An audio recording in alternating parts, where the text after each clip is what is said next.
My Love of Life Energy is a podcast created by Anna Scott. Anna knows that every human being sees life uniquely. In this podcast, she will talk to people and learn from them.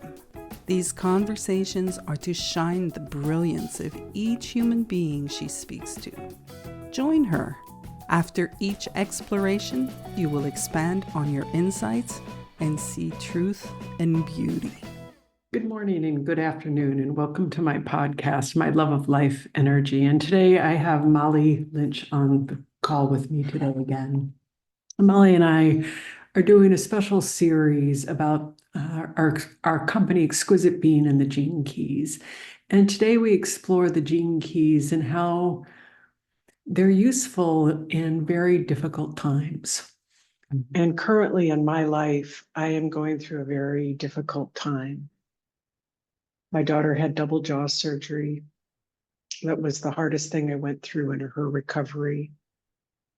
Then she got an infection and had to have emergency surgery.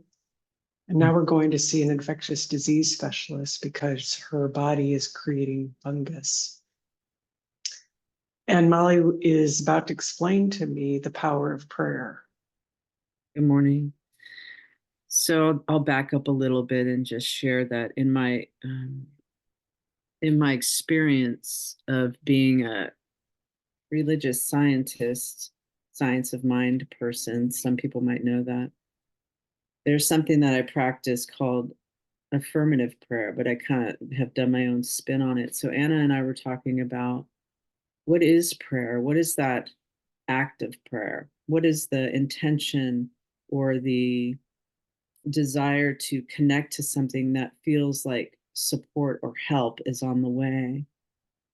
And I was sharing that what my feeling is or knowing is that prayer is always being answered because it's the flow of the conversation between the self and perhaps one's divinity or something that might be called higher power or God or whatever people share of that intelligence.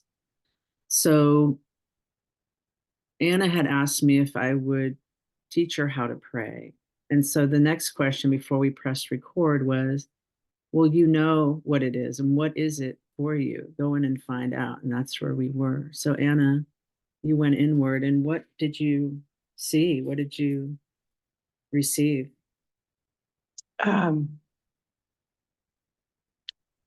It's interesting. The image of a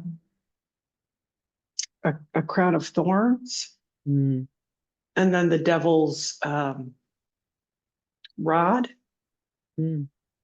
became images, and it somehow feels like it was closed down for me. I don't know why or how, but those are the images. But I just saw kind of like a closing off. Those are like opposing images. It seems there's a block out. What was, can I just ask, what was maybe a stronger image? Was it the thorn crown, or was it the devil image? Did one have the more? devil?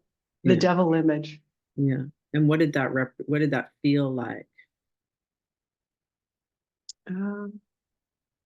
It felt like a barrier. It felt like, let's see what the image does. It's like I just saw these a row of men guarding a doorway. What's that? And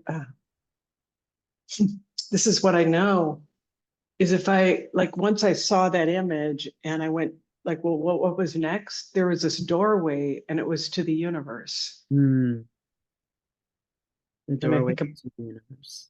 And it reminds me of the 48th gene key. It's the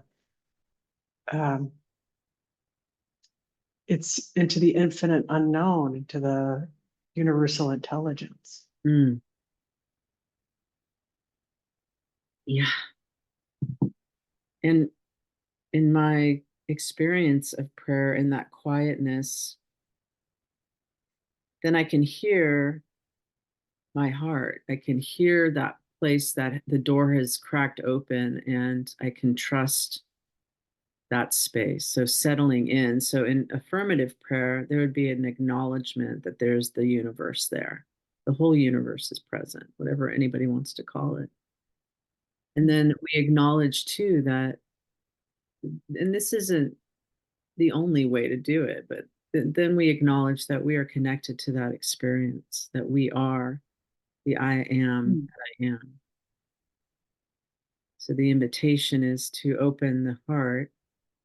There's this beautiful universe, intelligent, loving universe, and I am one with that universe.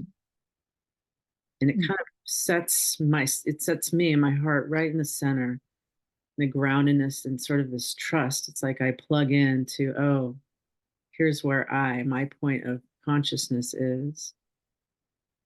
And then dropping deeper into that presence, then to listen to what the heart, for lack of a better word, wants, or the calling of the heart is.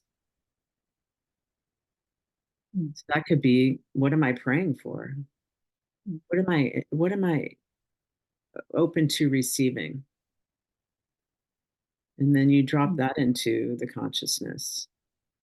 What I see and what I know, and you claim it as true already. It is already done. So I see Maddie in her perfect, clear, vital body. I know that everything is being healed in just the perfect way. And adding just the words and stream of love toward that experience of witness. And that she's totally held and known and cared for by divine love. And then we're in support in any way that we can be to that experience. I know this is true. This is a reality that I'm willing to receive. And then dropping deeper into that, there's great gratitude for that experience having already been in process. So I thank divine love. I thank the presence for this very thing. I have deep gratitude. And then there's the letting go. I could be flipping these two. You could say let go, thank you. And then I let go knowing it is done and complete. And that I'll know the very next step, move, thought to have. And just totally releasing. And then gratitude. And gratitude is the full letting go. Great gratitude for this life and existence that I am not in control of in my own will. It's everything in its perfection I am grateful for. And what is perfection, Gene Key? Perfection is the 18th gene key. Yeah. And what's interesting about the 18th gene key, it's in the codon ring of matter, which is how this conversation started. Because I've been studying this codon ring, and it in the womb, the 18th gene key is responsible for from 14 to 21. The ages 14 to 21, it goes from like opinion to integrity to perfection, to see how it's all perfect. Opinion. All of life. Integrity.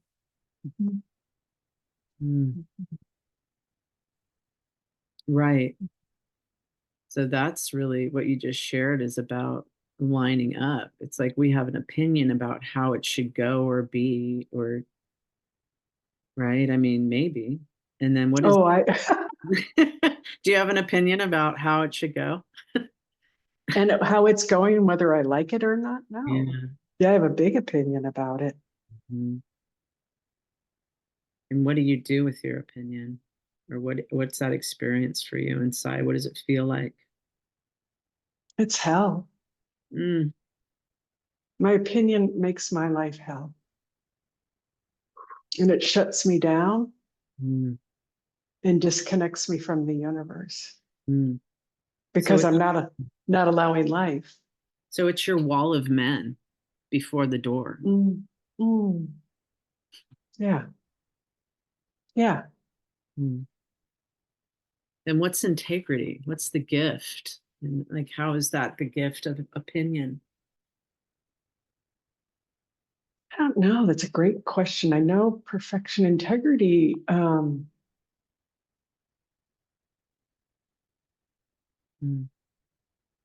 What do you see? I just got, it's one's own truth on some sense, but it's an honorable, valuable, it's like honoring a value outside of opinion. Yeah, I guess I would say it's like the Mm. opinion actually keeps me from feeling how And terrified I am, the unease in my body. yeah, When I go to my opinions, I don't have to feel anything. right. And there's a deep unease in me.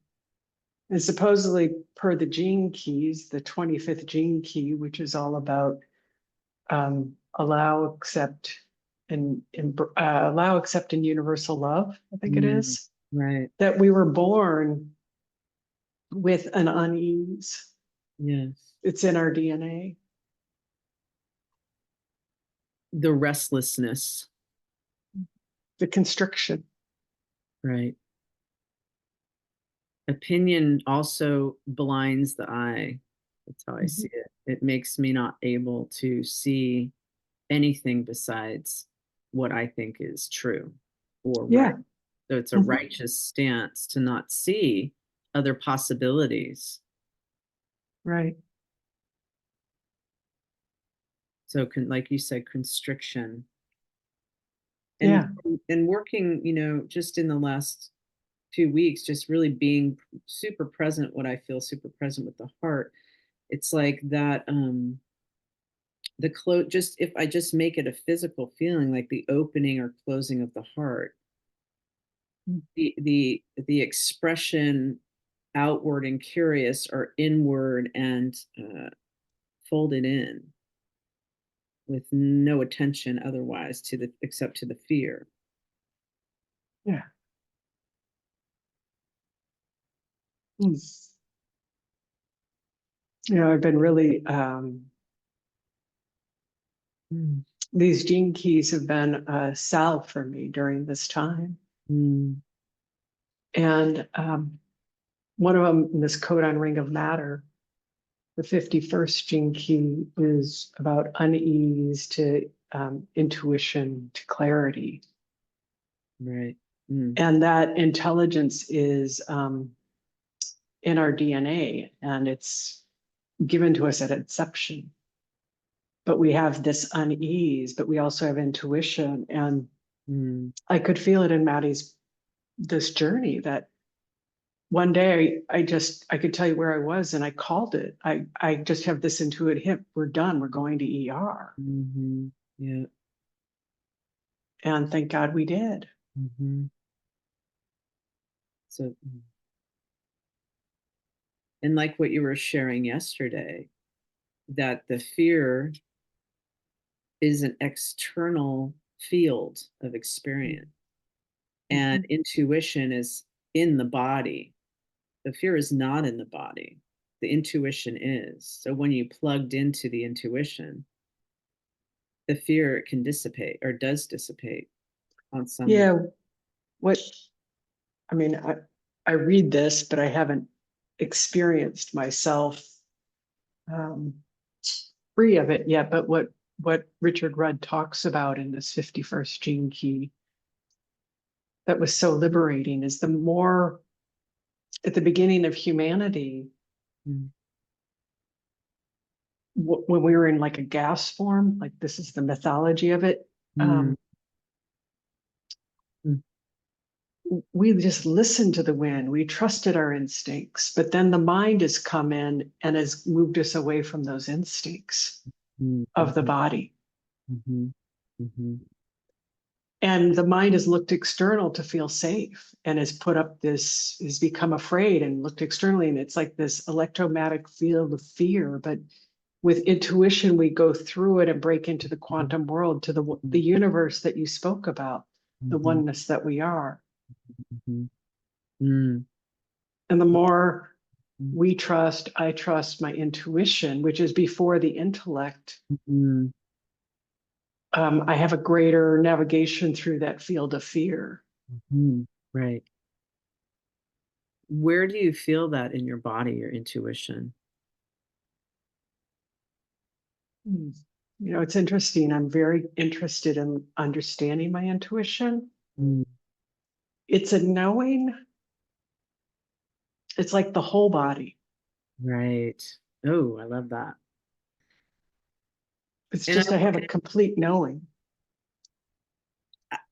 I'm not a mother myself, but I imagine too that force of intuition in a mother's body for their child must be very potent. I mean, great acts of extreme, knowing. Mm. And you've also honed and attuned and uh, let go of a lot of energies that maybe would have otherwise not allowed that access. Like you've trusted your, I've witnessed you trust your intuition over the time that I've known you, and it's become more attuned, if you know what I mean. Yeah. I mean, I think the intuition is connected to the Divine Mother, the creator of all. I, yeah, I believe it's our guide through life. Mm. It's like the conversation. It's like the voice within. It's like that really like the answered prayer is always in that guidance and going toward or with or being pulled by the magnetism of that.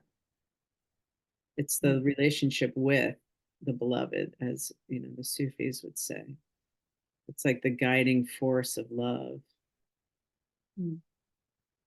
and love for your child.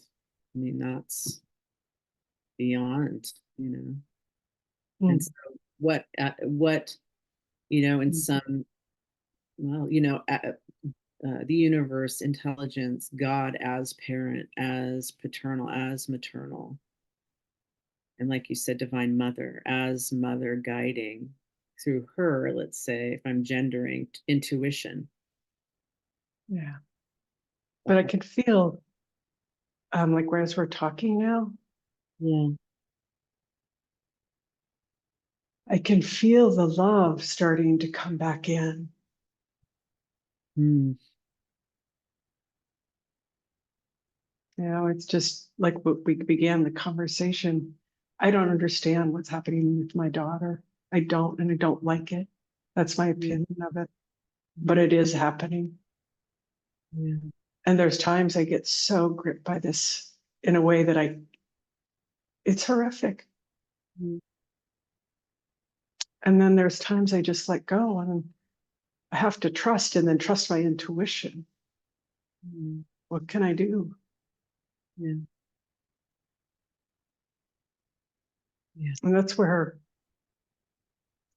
I swear to God, by these gene keys have been my